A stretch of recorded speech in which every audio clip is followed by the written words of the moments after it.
Un invitado, hoy, por lo menos hoy vamos a comunicarnos vía telefónica, que es Alejandro Pachilla, es licenciado en Relaciones Internacionales, analista internacional, tiene estudios en posgrado en la maestría de Defensa Nacional y en la maestría de Historia de la Guerra. Tiene un currículum que a mí me entusiasmó y me convocó a hacer esta propuesta de charla, porque bueno, si bien tenemos problemas a nivel nacional, políticos y varios, ¿no? Aparte del económico, necesitamos también tener información de lo que está ocurriendo en el exterior. Así que, hola Alejandro, ya estamos, ¿no? Hola. Hola, ¿me escuchás bien ahí? Perfecto, vale. ¿Cómo andás, Ale? ¿Cómo te va? Bien, acá andamos, de acá para allá, pero bien, por suerte, con salud primero y después, bueno, haciendo cosas, tratando de contribuir en lo que uno pueda, ¿no es cierto?, para reflexionar y sobre todas las cosas para accionar en cuestiones ya sea internacionales o nacionales, ¿no es cierto? Sí, hay que accionar, ¿no? Participar. Exactamente. Bien, bueno, hoy por supuesto la idea es charlar un poquito sobre lo que está pasando en el mundo. Esta es la idea de la charla con vos. Y bueno, una propuesta es, por lo menos, ¿qué pasa a nivel internacional, por lo menos con el gran poderoso, por lo menos con China? Vamos a que vos nos cuentes un poquito de ese lado. A ver, ¿qué rol tiene hoy, que a veces se habla medio espectacularizando un poquito de las potencias, pero China, ¿qué lugar ocupa en el mundo hoy, históricamente inclusive, ¿no? Más allá de lo que es económicamente.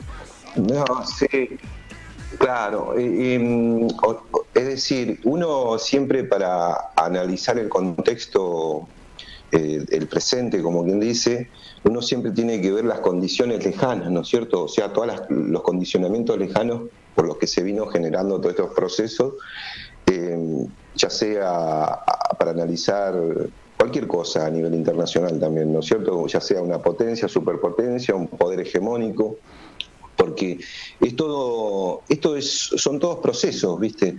No es de un día para el otro que se dan estas cuestiones, ¿entendés? Más allá de que muchos dicen, hace 35 años más o menos, dice, ¿quién hablaba de China, por ejemplo? En 1985, 86, Es más, era el enemigo, ¿no? Era lo malo. Claro, ¿quién hablaba? En realidad, vamos a ser sinceros, hablaba a nivel mundial de China, ¿no es cierto? Más allá de que en esa época estábamos enfrascados en el ejemplo que acabo de dar, año 85, 87, 86, estábamos enfrascados en lo que era todavía la Guerra Fría, ¿no es cierto? La bipolaridad, ¿no? Y en esa época ya se venía un cambio, ¿no? Porque año 85, 87 estábamos, algunos que éramos muy chicos, estábamos deslumbrados con lo que estaba pasando en la Unión Soviética en ese momento, uno de los poderes hegemónicos de la guerra, uno de las potencias de la Guerra Fría, ¿no? El otro era Estados Unidos. Estábamos asombrados con lo que estaba pasando, a todos los que nos gustaba, con esto no me la quiero dar de superado ni visionario, de lo que estaba pasando a lo que nos llamaba ya.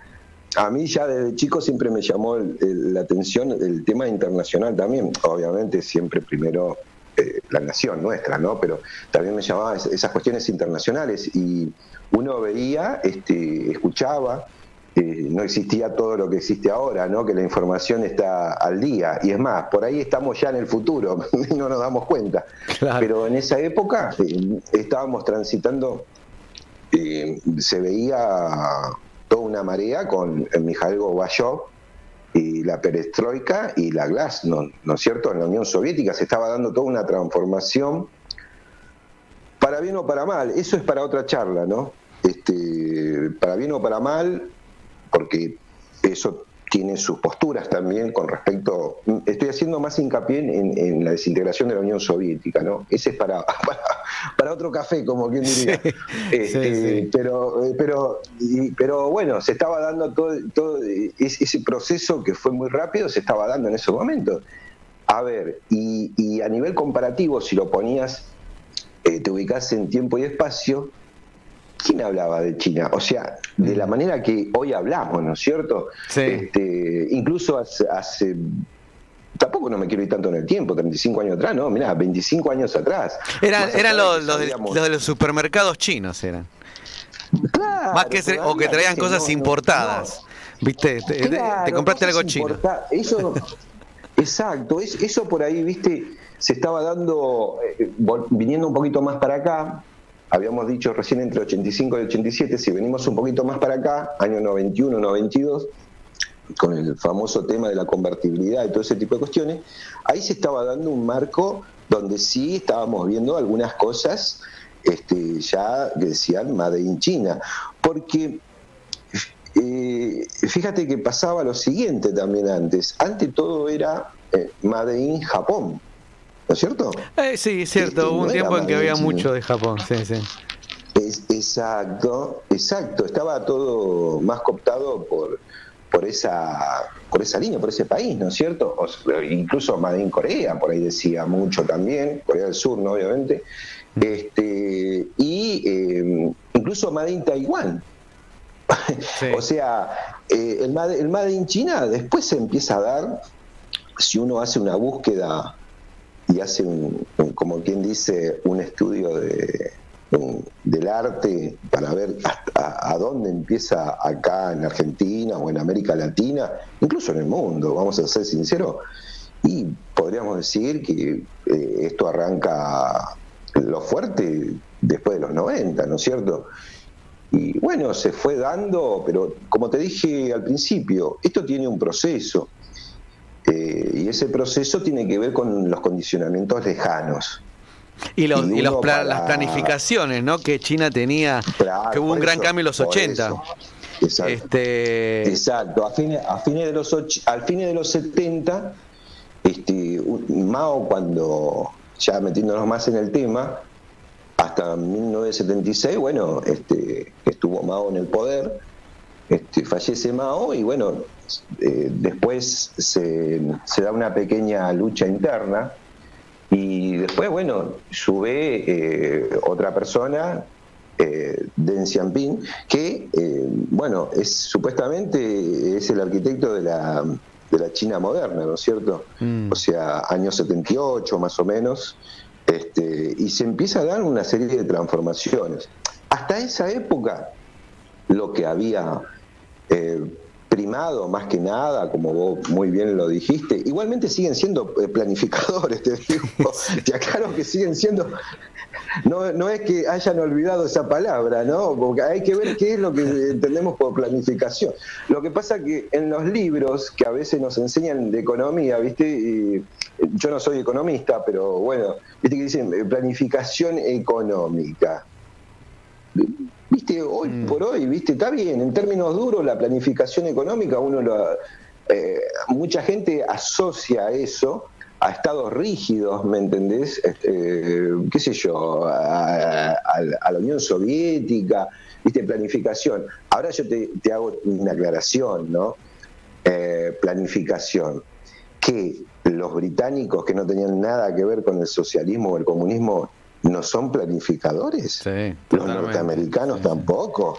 Los alemanes no son planificadores de la economía.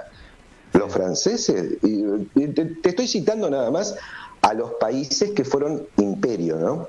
Exactamente. Por favor, ¿viste? Porque es lo mismo que esa dicotomía que dicen, que creo que el otro día estaba hablando y me acordaba y todos decían, bueno, con respecto al libre mercado y todo ese tipo de cuestiones, ¿no es cierto?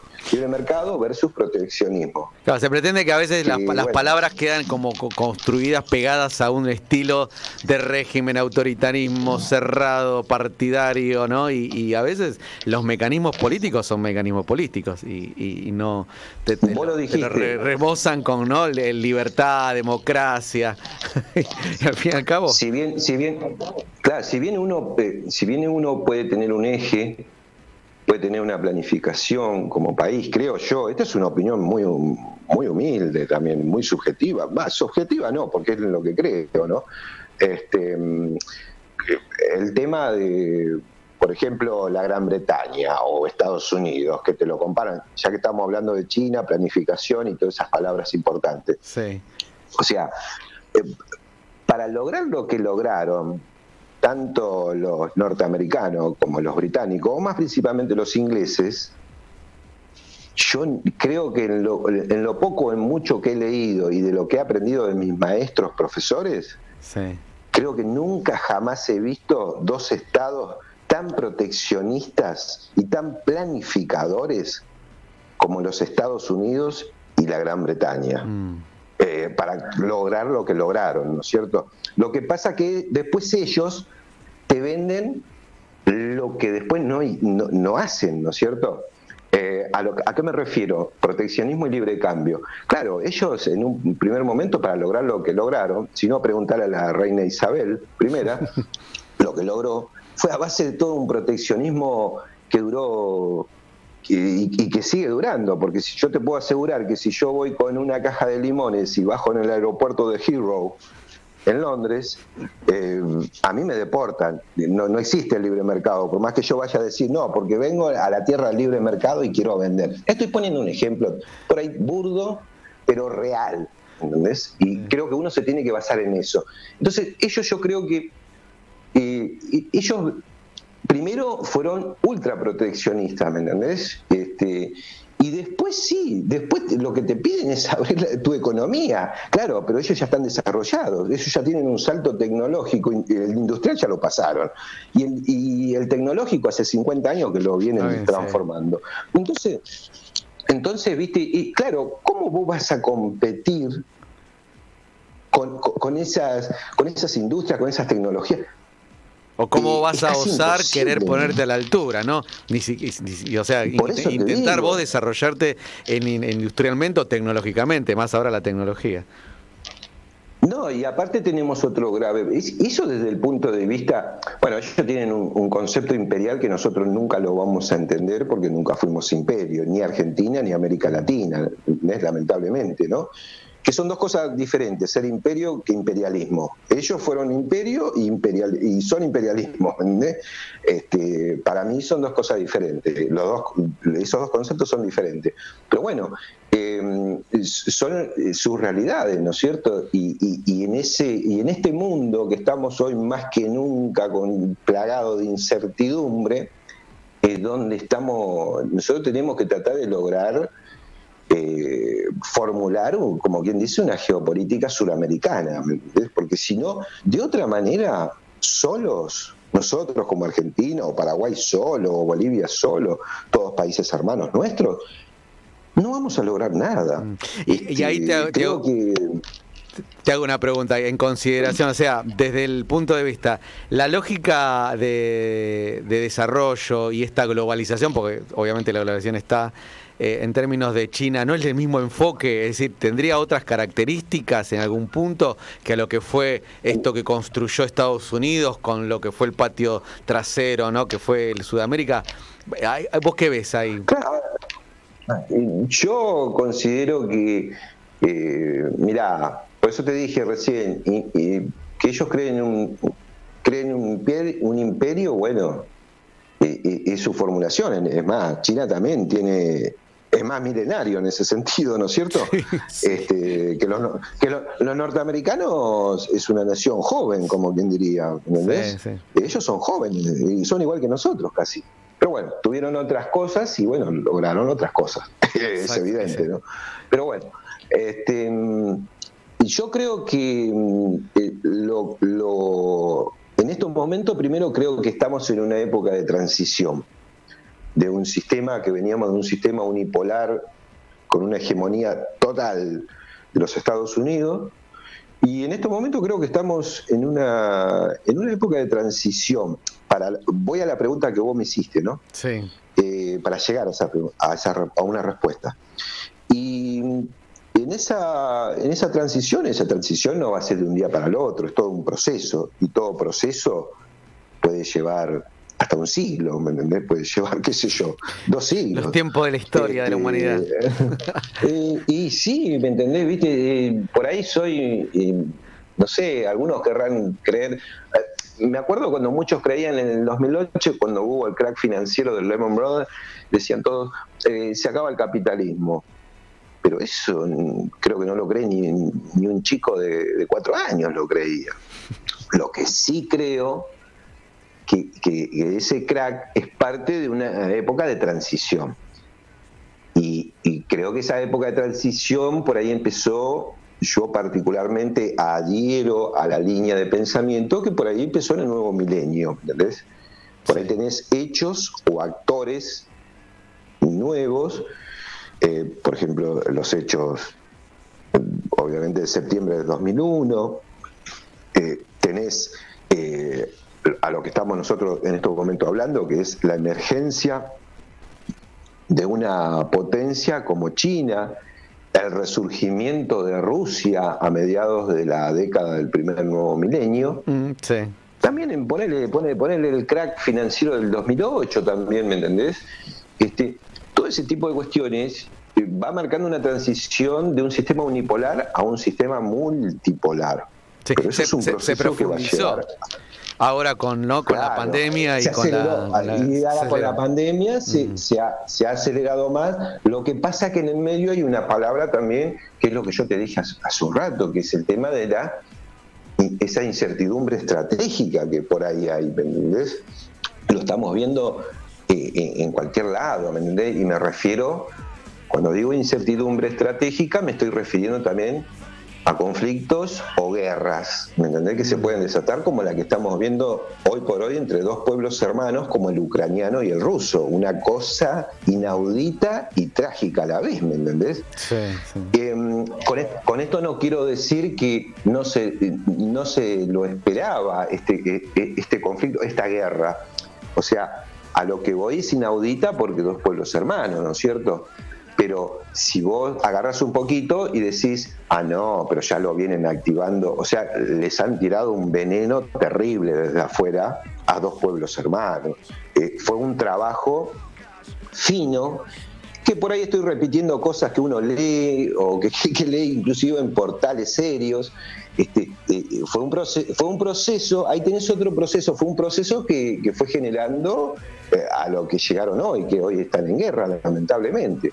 Pero bueno, volviendo al tema de China, con todo ese contexto, con ese marco que me estoy refiriendo, a lo que voy es que ahí puede llegar a estar la diferencia con respecto a la hegemonía norteamericana o a la hegemonía británica, que por ahí nosotros, pero esto depende mucho no solamente de Argentina, sino de la región, ¿no? Y más particularmente, primero en principal, de la región suramericana. ¿Sabés para qué? Para que nos sentemos en la misma mesa, por lo menos. Voy a hablar así, en términos más campestres, ¿me entendés? Más campechanos. Sentarnos en la misma mesa, porque vos imaginate que el mundo que se consolida después de la Segunda Guerra Mundial, o sea, la victoria como potencia de Estados Unidos, y más después del 91 con la caída de la Unión Soviética, que se termina de consolidar la hegemonía unipolar, ¿con qué nos íbamos a sentar nosotros en toda esa cosa que armaron en Bretton Woods? ¿Cómo nos íbamos a sentar? Bueno, así no fue, ¿no es cierto?, toda la región.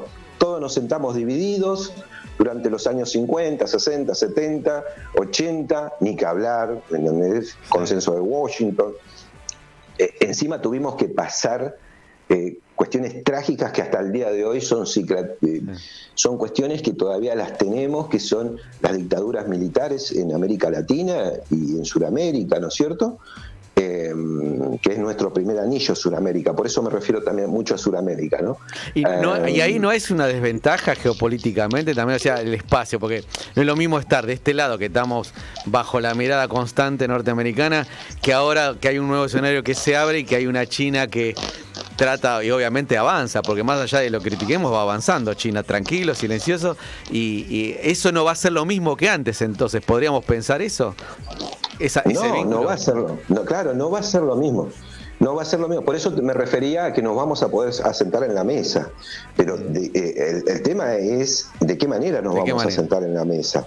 Claro. Más allá de que tengamos acuerdos bilaterales, yo particularmente, y disculpa que reitere estas palabras, porque es lo que he aprendido y a lo que adhiero, Yo creo en la unidad suramericana sobre todas las cosas. Por eso te decía de una geopolítica suramericana, ¿me entendés?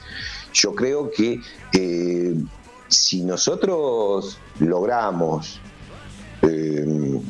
saltar esas diferencias que por ahí todavía perciben, pero no son diferencias garrafales, porque vos imaginate que nosotros tenemos en común, ponerle desde Colombia hasta Ushuaia, sí, qué sé yo, hasta hablamos el mismo idioma casi todos, ¿me entendés?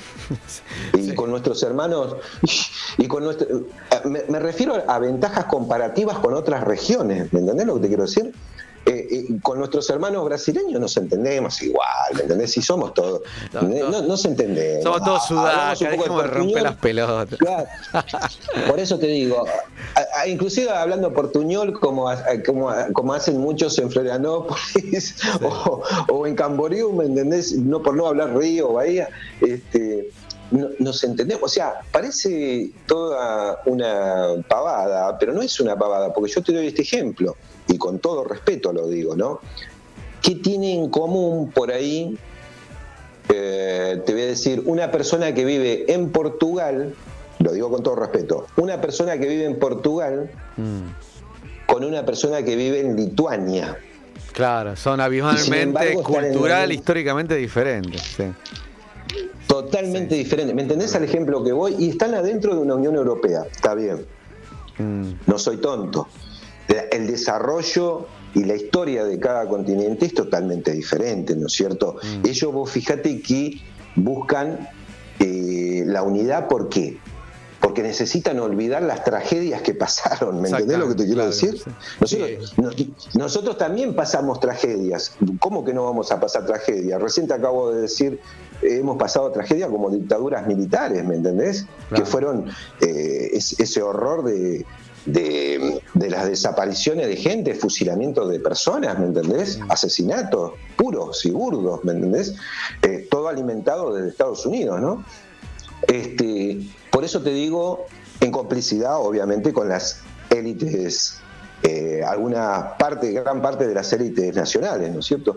Pero a eso voy, a la comparación que Europa en ese sentido logró, bueno, después de 2000 años de historia más o menos, porque después de que cayó el Imperio Romano en el 476, recién creo que la lamentable guerra en Yugoslavia, después de la guerra de Yugoslavia, lograron, bueno, en el 93 ya habían logrado una unión, ¿no es cierto? Bueno, ahora tienen esto, pero en el este de Europa, esta guerra entre Ucrania y Rusia, pero nosotros, si bien pasamos tragedias también, fueron diferentes en el sentido de que allá pasaron 2 guerras mundiales y eso no es broma, ¿viste?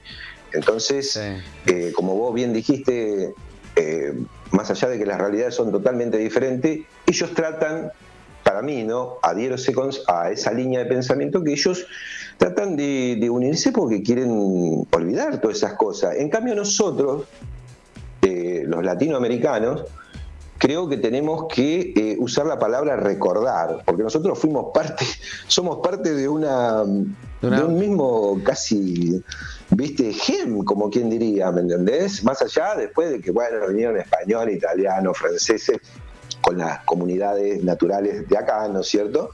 El mestizaje que se hizo, todo, pero nosotros tenemos que, aparte somos jóvenes todavía, y creo que tenemos muchísimas cosas en común como para lograr un salto, pero no lo hemos logrado, hay que ser sincero, no lo hemos logrado, y a veces nos quedamos en conflicto, lamentablemente conflictos internos que nos dividen y que perduran, ¿me entendés? Claro, inclusive tendríamos una fuerza diferente en esa unión, totalmente diferente a la que fue la que es la europea. Pero bueno, totalmente. Es increíble. Volviendo, claro, y todavía, vos imaginate que no tenemos, por ahí tenemos grandes pensadores como Juan Manuel Ugarte, incluso más atrás, qué sé yo, Artigas, Bolívar, San Martín, Ugarte, qué sé yo, podés nombrar un montón de Metol Ferrer, ¿me entendés? Tenés un montón de gente que ha contribuido para lograr en la ciencia lo que es una geopolítica suramericana, o sea, la unidad, y a través de esa unidad yo creo que ahí sí que podemos lograr, más allá de que China obviamente que tiene sus intereses estratégicos o geoestratégicos o geoeconómicos, ¿me entendés? Que son naturales de cualquier potencia, ¿no es cierto? Queda en nosotros, en la región, ver de qué manera o cómo nosotros nos vamos a sentar en esa mesa, ¿me entendés? O sea, ya tenemos el ejemplo cómo nos sentábamos en la mesa con los norteamericanos, sí, o cómo nos seguimos sentando. Ya tenemos el ejemplo. Andate un poquito más atrás, ya tenemos el ejemplo como nos sentábamos con los británicos, ¿no? Sí. También. Es más, nosotros todavía tenemos usurpada una parte de nuestro territorio, imagínate, todavía tenemos usurpada, tenemos una base de la OTAN, ¿me entendés? Entonces, sí, ahí te puedes dar cuenta que tenemos muchas fisuras, ¿me entendés? En el sentido de que nos penetran por todos lados, ¿me entendés? Cuando vienen, ¿me entendés? Entonces por eso yo también, más allá de los imperialismos, que yo soy un antiimperialista convencido, considero que nosotros también, está bien, sí, los norteamericanos, los británicos, los franceses, que todo bien, el poder financiero mundial que nos viene, nos chupa, todo, está todo bien, o China inclusive, pero nosotros también tenemos que despertar en algún momento, ¿me entendés? Y tratar de forzar. Sé que la lucha a veces es desigual, Daniel, ¿me entendés lo que te quiero decir? Sí. Es desigual. Tienen un poder muy grande, las élites. Digo élite porque no sé, algunos dicen élite, otros dicen élite, ya no sé ni cómo decirlo también. Esta cuestión postmoderna de hablar, viste, que algunos dicen, pero bueno. Pero me voy quedando con eso, vale, entonces. La pregunta ahora es, ¿qué lugar queremos ocupar? Es decir, ¿dónde nos queremos sentar? Y tenemos que pensar para eso todos unidos como grupo, ¿no? Geográficamente. Como región geográfica. Como región, porque ellos tienen un plan, olvídate. Y claro, tenemos que armar el nuestro. Nosotros tenemos que armar el nuestro, nosotros los podemos ver a ellos, más allá de las transformaciones que ellos iniciaron, ¿me entendés? Sí. Estuvimos hablando recién, el arquitecto de la China moderna, Deng Xiaoping, ¿me entendés? Sí. Empezaron unas transformaciones en los años 78, 79, y lograron avanzar, ¿me entendés? Desarrollarse. Y bueno, ellos lograron objetivos, ahí está el tema de planificación, más allá de la apertura que hicieron, ¿no es cierto? La apertura. Pero ¿sabés lo que pasa? Que también fueron de una economía, a ver, vamos a ponernos, entre comillas, en economista. Fueron de una economía planificada por ahí a una economía mixta, o sea, hicieron como un mix, ¿me entendés lo que te quiero decir? Sí. Vieron algunas cosas que no resultaba, ¿viste? Y bueno, las fueron transformando. Vos fíjate que es el mismo, no es el mismo, porque no, en todos los casos creo que son cuestiones parecidas pero diferentes. Vos fíjate que la Unión Soviética, Gorbachev, que estuvimos hablando al comienzo, en el 85, ¿qué empieza? Con la perestroika, ¿no es cierto? Con una transformación económica, una reestructuración económica. Pero ¿qué pasa? A la vez, la diferencia con China, por ejemplo, es que ellos quisieron hacer una transformación, una reestructuración económica y una transformación política que se llamó la Glasnost, ¿no es cierto? Y eso no funcionó. Y vos fíjate que en China lo que se hizo sí fue la reestructuración, reforma, apertura, como quieras llamar, económica, pero la política es otra cosa, porque la política sigue siendo el Partido Comunista Chino, ¿me entendés? No, ahí no hubo la Glasnost, ¿entendés? Nos quedamos con eso, Ale, porque ya se ve el tiempo y ahí te voy a enganchar con eso, entonces, todo esta pase de economía a economía mixta, ¿no? Así que, claro. Y dejamos, porque viste que abrimos tema y no, y esto es más que interesante. Sí. Así que, Ale. No, y a veces... A veces pido disculpas porque uno por ahí se va por las ramas, ¿viste? Y por ahí, ¿viste? Lo de China, hay un montón de cuestiones para seguir hablando, ¿viste? Y lo que se está transformando hoy por hoy, ¿me entendés? La nueva ruta de la seda, el plan estratégico que tienen con respecto a eso, y siempre siguen hablando de la construcción de un socialismo con características chinas, ¿no es cierto? Tienen su proyecto, ellos tienen su proyecto estratégico, ¿no?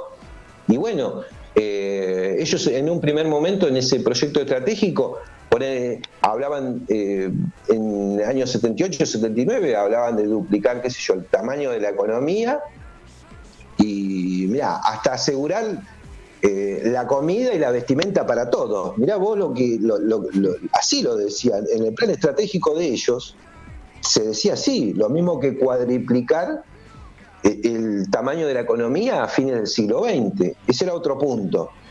Y también tenían, ellos hablaban que a mediados del siglo XXI, sí, en el 2050, que lo tienen muy claro todavía, elevar el nivel del Producto Bruto Interno, ¿no? Per cápita de ellos, ¿no es cierto? Entonces vos fíjate que nada es casualidad.